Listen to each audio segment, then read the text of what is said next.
এরপর আমরা যেটা আলোচনা করব, এর পিছনে আরও অনেক গল্প আছে, সেটা পরে অন্য কোনো ক্লাসে বলবো, আমরা ওটা আগিয়ে যাই।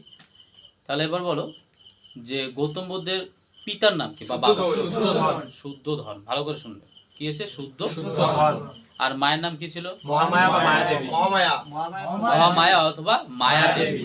কি বললাম? মহামায়া অথবা মায়া দেবী। বোঝা যাচ্ছে কথাগুলো? নিশ্চয়ই তার মা বাবা ছিল।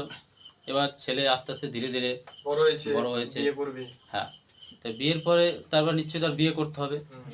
তেমনি দেখি আর একটু গল্প বলি এখানে। প্রথম অবস্থায় যে গৌতম বুদ্ধ কিন্তু বিয়ে করতে চায়নি, কিন্তু দেখি আমাদের একটা যখন মানুষ যৌবনে পদার্পণ করে 12 বছর বা 13 বছর পর থেকে, তখন দেখবি কারো প্রতি একটা আসক্ত ভালো লাগা, এটা হচ্ছে শৈলিক কোনো গাঠনিক কোনো ব্যাপার, বা যেটাকে বলে মানুষের সবার জীবনে আসে। তো সেই সময় কোনো রমণীকে দেখে তার ভালো লেগে যায়।